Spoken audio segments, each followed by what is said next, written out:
안녕하세요. 김용국입니다. 오늘은 감정 표현을 잘하는 법에 대해서 알아보겠습니다. 여러분은 여러분의 어떤 감정을 잘 표현하나요? 내가 기쁠 때 기쁨을 잘 표현하고 슬플 때 슬픈 마음을 잘 공감할 수 있고 화가 났을 때도 건강하게 나의 분노를 다 표출하는지. 근데 생각보다 어렵잖아요. 특히 저와 같은 경우에도 저는 감정이라는 것을 그동안 배워본 적이 없어요. 어릴 때 아버지는 매일 술 먹고 물건을 집어던지고 화내고 욕하고 폭력을 일삼다 보니까 저는 감정을 드러낼 수 있을까요? 아니에요. 저는 숨 죽이면서 아빠 눈치를 봐야 돼요. 제 생각과 제 감정을 표현할 수가 없어요. 그냥 아빠가 뭐라 그러면 예, 예, 알겠습니다. 제가 잘못했어요. 아빠 잘할게요. 그러면서 제가 유일하게 감정 표현할 수 있는 것은 오로지 우는 거다. 아니면 그냥 꾸역꾸역 주눅이 든 채로 참는 거다. 그래서 저는 어린 시절에 제 감정을 느껴보질 못했어요. 오직 제가 느꼈던 감정은 두려움, 공포, 분노, 슬픔, 외로움, 혼자 될 것 같은 이 공포의 감정을 제가 느꼈다는 거죠. 이것은 상당히 부정적인 감정만 느껴버렸기 때문에 본질적으로 저는 전혀 제 감정을 느낄 수가 없었다. 그래서 제 감정은 눌려버렸다. 억압이 되어버렸다. 아니, 제 감정은 죽어버렸다. 갇혀버렸다. 영원히 제 감정을 느낄 수가 없었다. 그리고 이제 학교를 가니까 그 당시에는 선생님들이 다들 무서워요. 숙제를 안 하면 선생님들이 막 때려요. 심지어는 슬랩바로 이렇게 뺨을 때려요. 그 정도로 선생님들이 무서웠어요. 그러니까 이게 긴장한 채로 벌벌 떤 상태로 이렇게 학교를 다니는 거죠.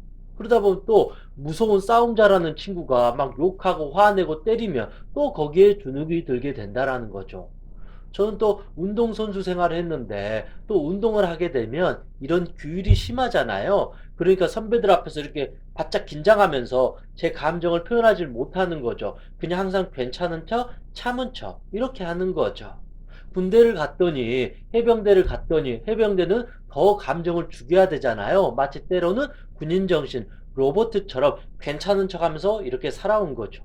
그리고 또 제대하고 나서 회사를 갔더니 회사에서는 항상 자기를 잘 다스려야 되잖아요. 화가 나도 참아야 되고 불합리해도 또 참아야 되고 회사 생활에서도 제 감정을 드러낼 길이 없다라는 것이죠. 항상 선배님 괜찮습니다. 선배가 저한테 욕을 해도 괜찮습니다. 그냥 웃어 넘겨버린다라는 것이죠.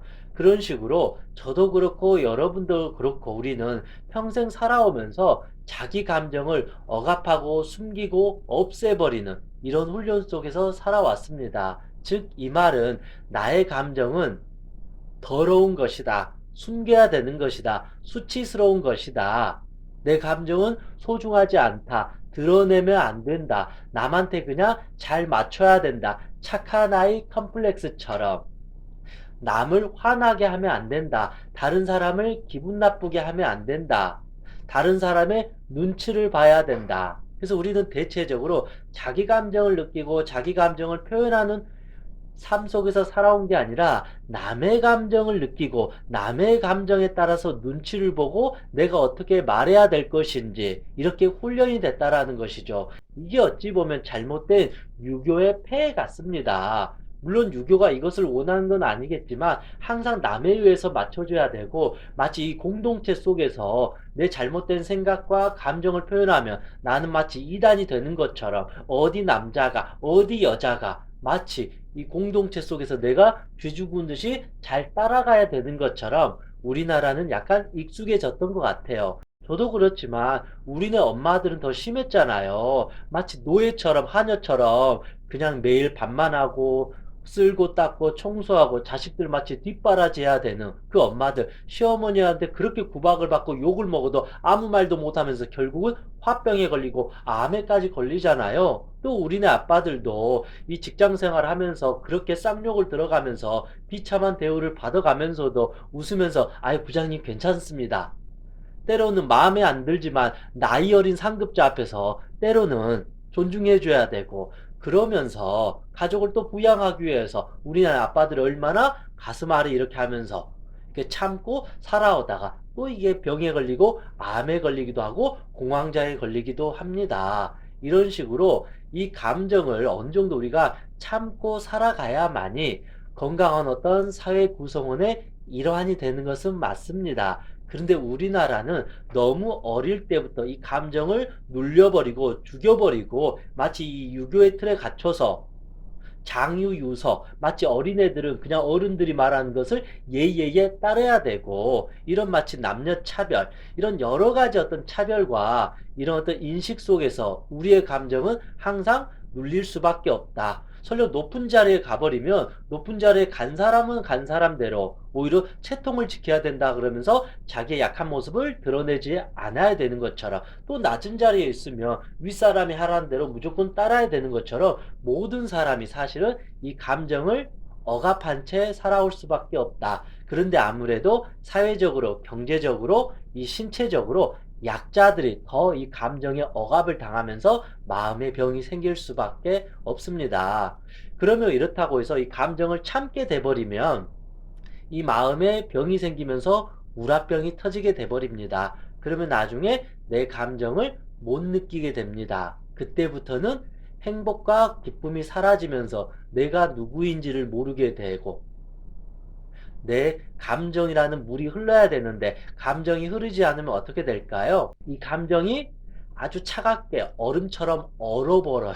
심장이 차갑게 얼어버려요. 이 감정이 흘러야지, 물이 흘러야지 순환이 되는데 감정이 흐르지 않고 참아버리면 감정이 썩어요. 악취가 나요. 그리고 감정을 못 느껴요. 이 감정이란 이 물에서 많은 동물들이 많은 물고기들이 살아야 되는데 감정이 얼어버리고 감정이 뭉쳐버렸기 때문에 내 안에 있는 수많은 감정들이 다 죽어버리고 폐사될 수밖에 없다. 결국은 내 몸과 마음에 영원히 병들어 가지고 삶의 기쁨은 다 사라져 버리면서 우울증, 불면증, 강박증, 뭐 불안장애 그러면서 심지어는 극단적인 선택에 이르기까지 이 감정을 너무 지나치게 억압하면 아주 큰 문제가 될 수가 있습니다. 그렇다고 해서 이제 난 참지 않을 거야. 나도 당당하게 이제 화를 낼 거야. 너무 무리하게 이제 화를 낸 사람이 있어요. 이것을 바로 분노 조절 장애라고 하는 것입니다. 물론 참는 것보다는 화를 내는 게 당장 내 자신한테 도움이 될 것입니다. 그런데 자기 감정을 잘 느끼고 자기를 사랑한 상태에서 화를 낸다면 상관이 없는데